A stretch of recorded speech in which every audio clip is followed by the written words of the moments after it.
भारत के उड़ीसा राज्य के पुरी में भगवान श्री जगन्नाथ जी की यात्रा का प्रतिवर्ष आयोजन होता है। प्रभु जगन्नाथ की यात्रा कब, क्यों, कहाँ और कैसे निकाली जाती है, ये देखने के लिए देश विदेश से हजारों भक्त आते हैं। हर कोई इस यात्रा में भाग लेना चाहता है। आइए जानते हैं भगवान जगन्नाथ की यात्रा की कुछ खास बातें। वीडियो को अंत तक अवश्य देखें। नमस्कार दोस्तों, स्वागत है आपका हमारे यूट्यूब चैनल कर्मा में। हर साल आषाढ़ माह के शुक्ल पक्ष की द्वितीय तिथि में भगवान जगन्नाथ की यात्रा निकाली जाती है। इस रथ यात्रा का उद्देश्य ये है कि वे लोग जो समूचे वर्ष भर मंदिर में प्रवेश नहीं कर पाते हैं, उन्हें भगवान के दर्शन का सौभाग्य प्राप्त होता है। राजा इंद्रमुग्न और उनकी पत्नी गुंडीचा देवी के काल में प्रभु जगन्नाथ की मूर्ति बनाने के लिए समुद्र से विशाल लाल वृक्ष का तना निकाला गया। विशालकाय तने को निकालकर उसे रथ के द्वारा उस स्थान पर लाया गया जहां पर श्री नीलमाधव की मूर्ति बनाई गई थी। मूर्तिकार की शर्त थी कि जब तक मूर्ति पूर्ण नहीं होती तब तक इसे कोई देखेगा नहीं, अन्यथा मैं मूर्ति बनाना छोड़कर चला जाऊंगा। मूर्ति को रानी गुंडीचा द्वारा देखने के कारण मूर्ति अधूरी रह गई थी, जिसके चलते रानी गुंडीचा नगर के बाहर गुफा में तपस्या करने चली गई।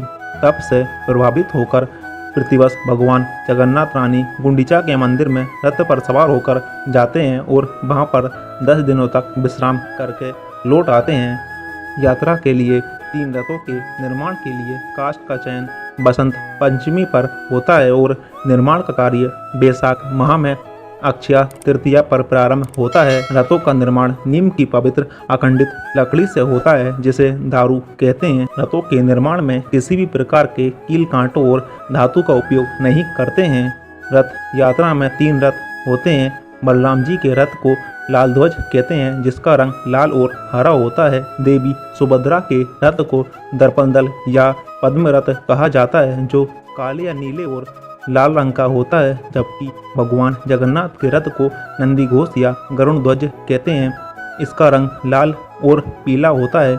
रथ यात्रा में सबसे आगे बलराम जी का रथ, उसके बाद बीच में देवी सुभद्रा का रथ और सबसे पीछे भगवान जगन्नाथ श्री कृष्ण का रथ होता है। इसे उनके रंग और ऊंचाई से पहचाना जाता है। रथ यात्रा के 15 दिन पूर्व भगवान जगन्नाथ को 108 कलशों से शाही स्नान कराया जाता है, जिसके चलते वे बीमार पड़ जाते हैं और तब उन्हें 15 दिनों के लिए एक अलग कक्ष में सुलाया जाता है, जिसे ओसर कक्ष कहते हैं। इस 15 दिनों की अवधि में महाप्रभु को मंदिर के प्रमुख सेवकों और वेदों के अलावा कोई और नहीं देख सकता है। इस दौरान मंदिर में महाप्रभु के प्रतिनिधि अलारनाथ जी की प्रतिमा स्थापित की जाती है तथा उनकी पूजा अर्चना की जाती है।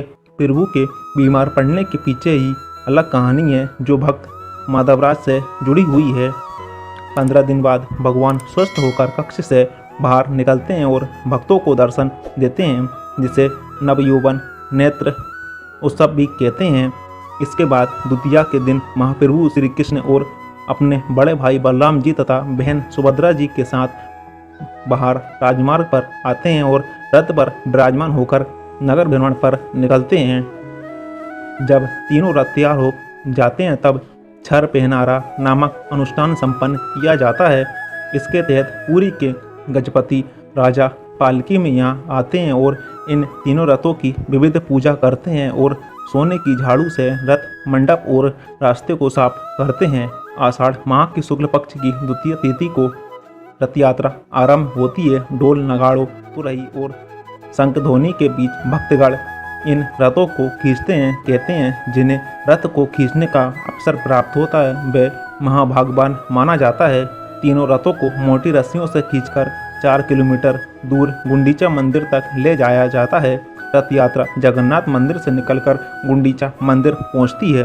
गुंडीचा मार्जन परंपरा के अनुसार रथ यात्रा से एक दिन पहले श्रद्धालुओं के द्वारा गुंडीचा मंदिर को शुद्ध जल से धोकर साफ किया जाता है। इस परंपरा को गुंडीचा मार्जन कहा जाता है। यात्रा की शुरुआत सबसे पहले बलध्वज जी के द्वारा होती है। इसका रथ लाल ध्वज के लिए निकाला जाता है। इसके बाद सुभद्रा के पद्म रथ की यात्रा शुरू होती है।